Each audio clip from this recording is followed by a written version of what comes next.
Halo, Assalamualaikum warahmatullahi wabarakatuh. Ketemu lagi, welcome back dalam sesi perkuliahan English to Young Learners.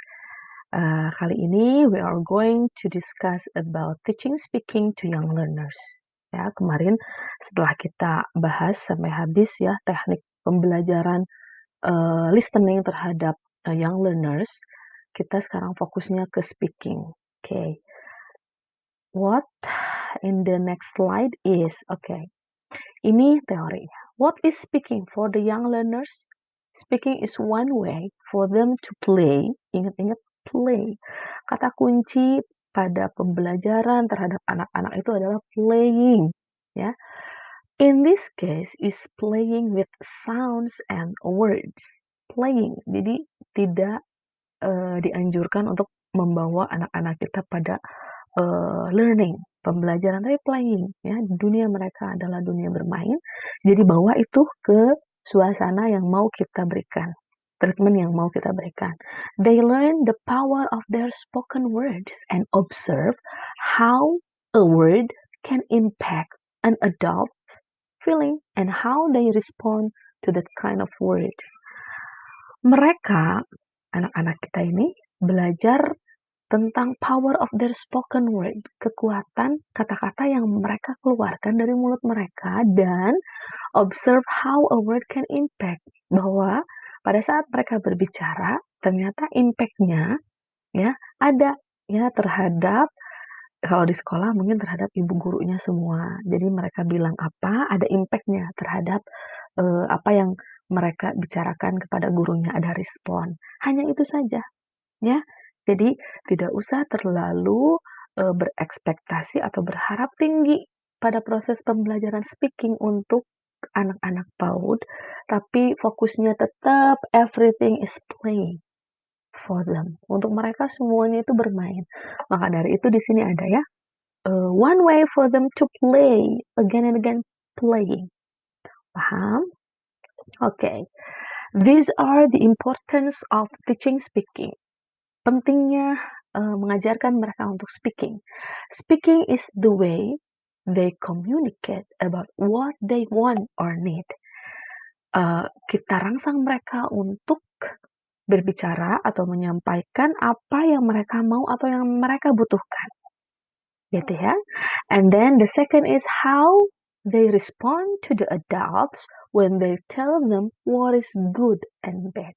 Kita nunggu nih respon mereka pada saat kita mengeluarkan satu kata atau dua kata, kita tunggu respon mereka.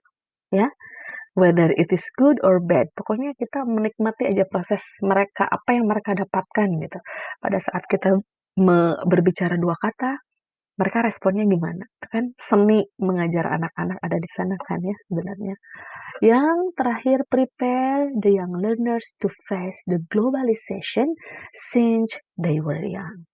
Nah, siapkan anak-anak kita, khususnya anak-anak PAUD, untuk menghadapi globalisasi era dari sejak dini. Ketika anak itu piawai untuk menyampaikan apa yang dia mau, yang mereka butuhkan dalam proses speaking, tentunya mereka sudah percaya diri ya, dibanding dengan anak-anak yang pemalu, tidak percaya diri dalam berbicara misalkan. Nah ini maksudnya ini, ya, siapkan mereka untuk percaya diri lah gitu ya, untuk menghadapi globalisasi, ya. Oke, next kita punya apa? What young learners can do in speaking. Apa sih yang anak-anak kita bisa lakukan pada proses pembelajaran speaking atau pada saat mereka berbicara? They can talk about what they are doing. Mereka akan bisa menyampaikan apa yang mereka sedang kerjakan. Kemudian they can tell you about what have they done or heard. Mereka akan berbicara ya, bisa mereka jadi mereka bisa menceritakan apa yang sudah mereka lakukan dan mereka dengar. Kemudian they can argue for something and tell you what they think. Jadi why they think what they think. Mereka bisa memberikan argumentasi atau pendapat terhadap kita, ya, kepada kita terhadap sesuatu. Kemudian mereka bisa berbicara kepada kita bagaimana, mengapa mereka berpikir begitu, apa yang mereka pikirkan. Jadi benar-benar proses pembelajaran speaking itu tidak kepada teacher center, tidak kepada fokusnya ke guru. Jadi benar-benar ini mah guru hanya penikmat proses pembelajaran dari anak-anak ya. Jadi menikmati aja. Mereka mau ngomong apa, kita kasih treatment begini, mereka mau ngomong apa gitu. Jadi playing. It's all about playing. Nah, next di sini ya. General comments, maksudnya general comments yang kita berikan ya. Yang pertama limitation. Tentu saja pada saat proses pembelajaran speaking kita harus buat batasan. Jangan sampai begitu masuk udahlah bebasin aja mereka mau ngomong apa, enggak gitu ya.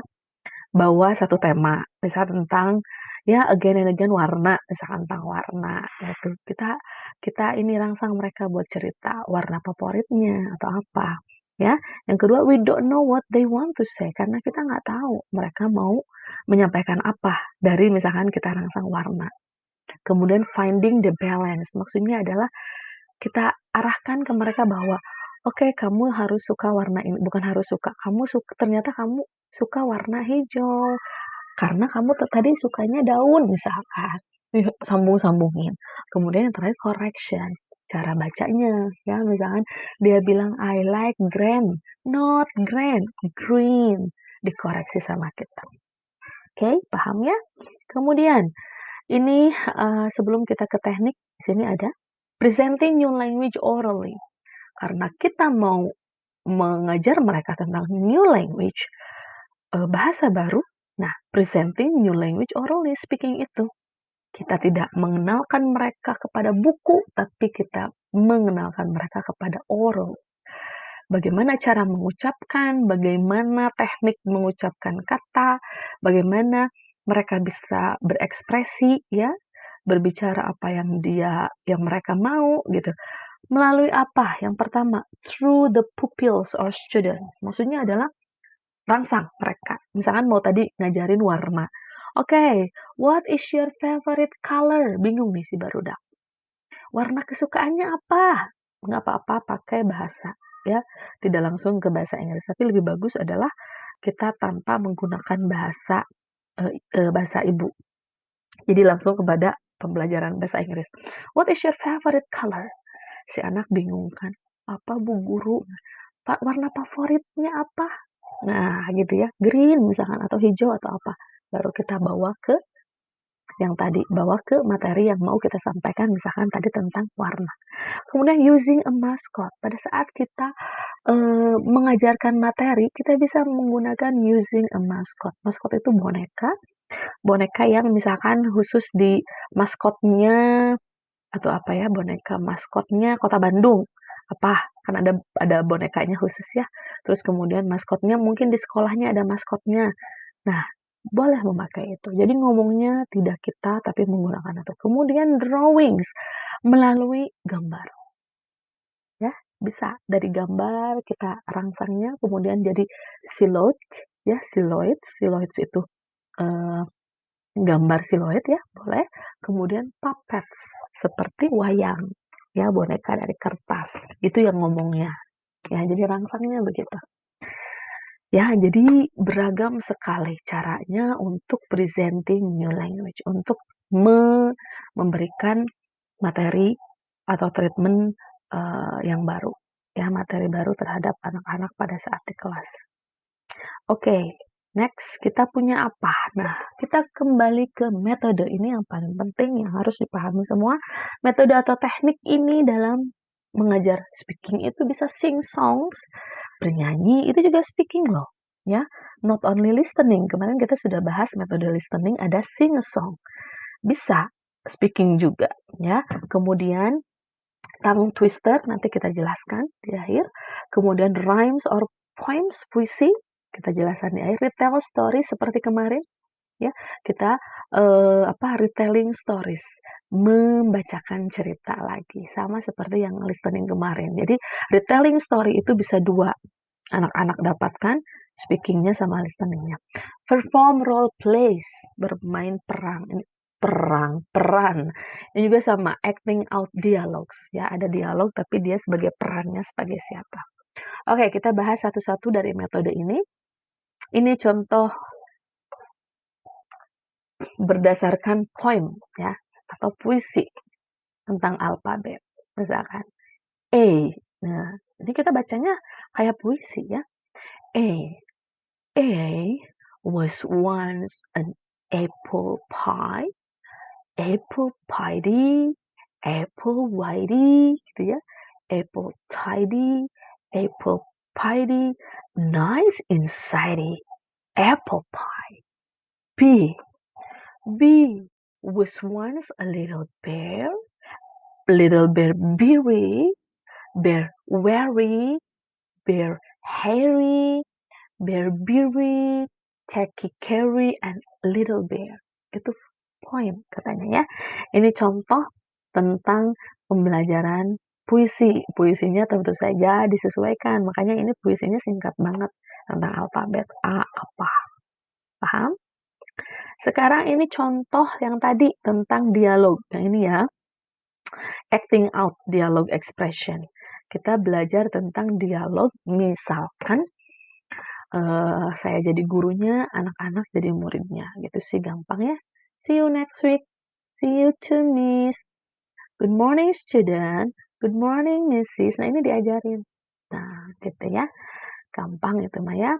Kemudian ini yang acting out. Nah, role play. Nah, yang tadi role play, bermain peran. Contohnya ini perannya ada di restoran. Ada waiter, pelayan, kemudian ada customer ya. Nanti waiternya kita misalkan, customernya mereka. Nah, ini untuk mungkin level level anak-anak yang udah mulai bisa membaca ya. Kalau ini. Kemudian ini tadi metodenya tongue twister. Tongue twister itu ini kan banyak kata-kata dalam bahasa Inggris yang hampir-hampir ada mirip gitu ya. Seperti ini, Greek grapes, toy pond, zero, zebras, ice cream, you scream, we scream for ice cream. Kayak gitu, permainan pelafalan kata. Nah, tentunya pronunciation-nya yang betul. Ini juga nih, ada contoh lagi tongue twister. Kayak gini, Sally sells seashells at the seashore. Sally menjual kerang di pinggir pantai, ya. Ini nih yang panjangnya nih, mungkin untuk anak-anak belum pas ya, tongue twister yang panjang, tapi ini hanya memberikan gambaran saja. If Peter Piper picked a pack of pickled peppers, where's the pack of pickled peppers that Peter Piper picked? Nah, ini agak susah, makanya mungkin yang ini saja. Kalau buat anak-anak ya, zero zebra. Nah ini yang enak, ice cream, you scream, we scream for ice cream. Ini bisa dipraktekkan di depan sama guru misalkan ya, pakai muka yang ice cream, teriak kan, you scream, kamu teriak, we scream for ice cream. Itu bisa bareng-bareng. Kayak gitu ya. Ini very simple method, silakan dipraktekkan, silakan dipahami lagi apa yang sudah saya berikan, dan nanti dilanjutkan di WhatsApp groups untuk tugas UASnya, ya, karena materinya sudah dirasa cukup. Ya, terima kasih. Thank you for your attention. Assalamualaikum warahmatullahi wabarakatuh.